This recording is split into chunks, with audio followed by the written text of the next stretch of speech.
안녕하세요. 먼저 공유해주신 구독자님께 감사 인사를 드리고요. 승인 완료가 또 나왔습니다. 그래서 리보세라닙 1 이상에 대한 것인데, 우리가 이전에 한번 식약처에 들어와서 본 적이 있었죠. 바로 이제 3상이 나왔던 건데, 요거 나오고서 다음날 상한가를 한번 쳤던 건 뚜렷한 기억이 있으실 겁니다. 그래서 이때는 의뢰자가 한국 IQVIA였는데요. 이번에는 누구냐라고 했을 때는 매드페이스라는 회사입니다. 그래서 어떤 회사인지 이제 우리가 보러 갈 것이고요.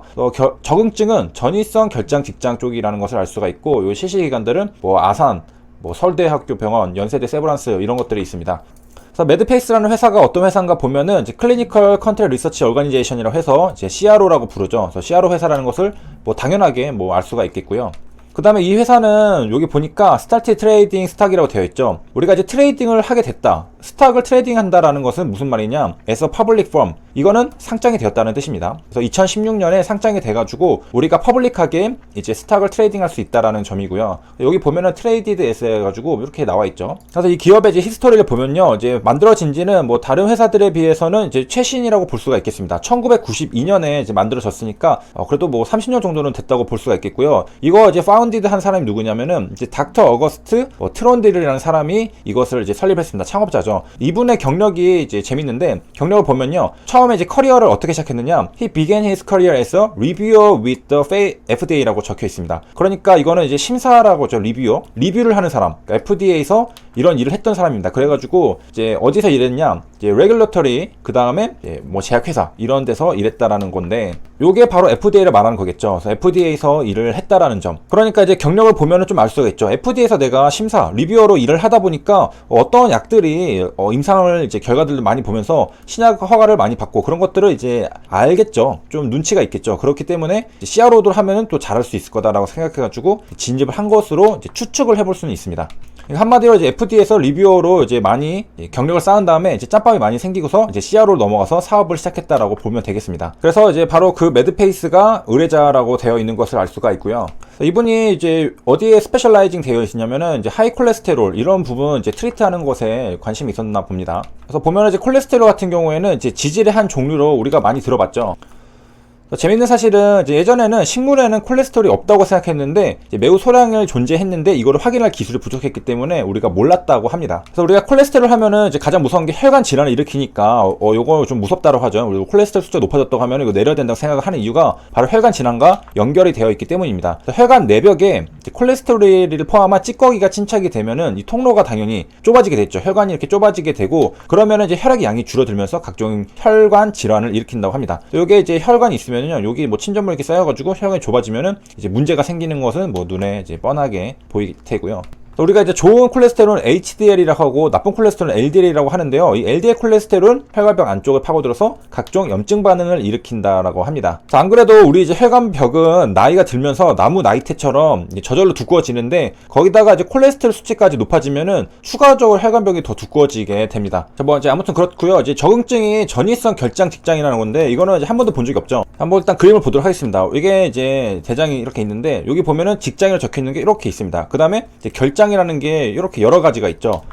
그래서 좀 징그럽지만 자세히 보면은 여기에 이제 맹장, 우리가 잘 알고 있는 이제 맹장이 여기 있고요. 그 다음에 이제 결장입니다. 그래서 여기서부터 해가지고 이게 상행결장, 요게 횡행결장, 이게 하행결장, 이게 구불결장. 그래서 이름만 봐도 위로 올라간다, 얘는 옆으로 간다, 얘는 내려간다, 얘는 구불견다. 그래서 이렇게 결장이 이렇게 하나 둘 셋 네 개가 있고 그 다음에 여기 밑에 있는 게 바로 직장입니다.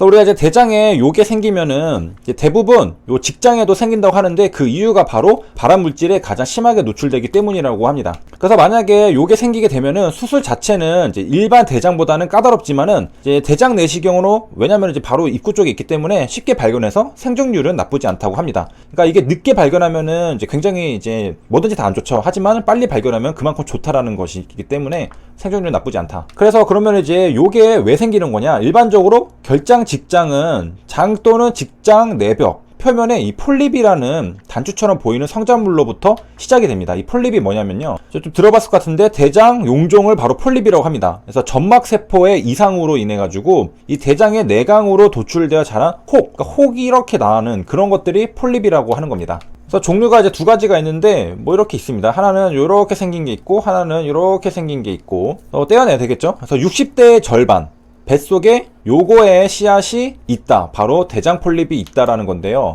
그래서 이제 40대가 넘어서 이제 대장 내시경 검사를 이제 주기적으로 하잖아요. 그래서 폴립이 발견됐다는 말을 들으면 뭐 누구나 활짝활짝 놀란다. 왜냐, 폴립 이콜 요거라는 인식이 강하기 때문이라고 하는데, 그렇게 겁낼 필요는 없다고 합니다. 그래서 씨앗인 것은 맞지만은 검사를 제때 발견해가지고 떼내면은 진행하는 것을 막을 수 있다라고 합니다. 그래서 폴립도 마찬가지로 이제 양성이랑 악성으로 나눌 수가 있는데, 이 악성 폴립 같은 경우에는 이제 대장 초기 단계로 볼 수가 있고요. 양성 같은 경우에는 지금은 이제 좋지만은 이제 나중에 악성으로 바뀔 수도 있습니다. 그래서 악성으로 진행될 가능성이 높은 것은 또 다른 이름이 있는데, 이런 그러니까 악성 진행 가능성 있는 양성 폴립을 바로 이제 선종이라고 합니다. 그래서 이게 전체 폴립의 90%라니까 비율이 그렇게 낮지는 않죠. 그래서 발견 즉시에 제거하는 것이 바로 예방의 최선 방법이다라는 것입니다. 그래서 이제 선종 같은 경우에는 이제 양성이지만은 악성으로 바뀔 가능성이 높은 폴립이잖아요. 그래서 이거는 이제 가능성이 이제 10년 뒤에는 8%, 20년 뒤에는 24%로 이 대장 요걸로 바뀔 수가 있다고 합니다. 그 다음에 이제 성별로는 이제 남성이 더 많이 생긴다고 하는데요. 이제 여성 호르몬이 바로 폴립 생성을 억제하기 때문이라고 합니다. 그래서 이제 여성도 이제 폐경기부터는 당연하게 여성 호르몬이 이렇게 줄어들게 되니까 이제 대장 내시경 검사를 이제 꾸준히 받을 필요가 있다라는 것이고요. 재밌는 것은 이제 또 서양 같은 경우에는 이 대장, 직장이 바로 가장 흔하게 발생하는 요거 중에 하나라고 합니다. 그래서 사망의 두 번째 주된 원인이라고 합니다. 그러니까 두 번째니까.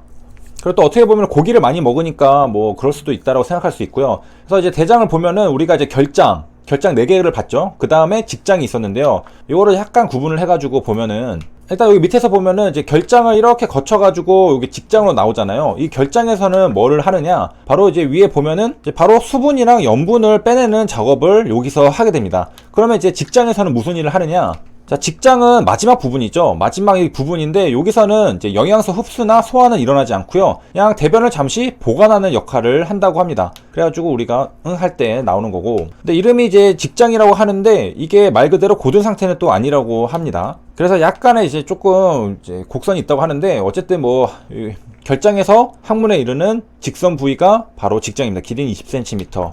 그래서 이제 이거 전이성, 이제 결장 직장 이제 대충 이제 보고 왔는데요. 이제 리보세라님 같은 경우에 이제 공부하다 보면은 굉장히 많은 적응증, 그래서 우리 신체에 대해서 뭐 모르는 기간은 없을 정도로 다 공부를 해봤던 것 같습니다. 그래서 굉장히 많은 적응증에 관련해서 임상시험들을 진행을 하고 있고요.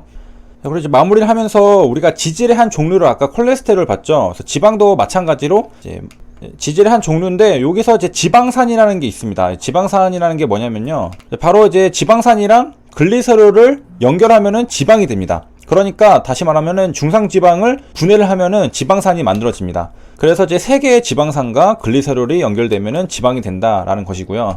우리가 이제 아미노산에 필수 아미노산이 있듯이 지방산에도 필수 지방산이 있습니다. 그리고 이 필수 지방산은 불포화 지방산의 일종인데요. 그렇다면 이제 불포화가 있다면은 포화 지방산도 있겠죠. 네, 포화 지방산도 있는데요. 바로 이 포화 지방산이 LDL 콜레스테롤의 증가를 초래하는 것이 바로 학계의 정설이라고 되어 있습니다. 그러니까 포화 지방산이 악영향을 미친다는 겁니다. 그래가지고 포화 지방산을 마음껏 섭취하는 것은 금물이다. 왜냐? LDL 콜레스테롤이 증가할 수 있다는 그런 연구가 많기 때문이죠. 자, 이렇게 해서 이제 임상시험 정보랑 그다음에 콜레스테롤까지 살펴봤습니다. 시청해주셔서 감사합니다.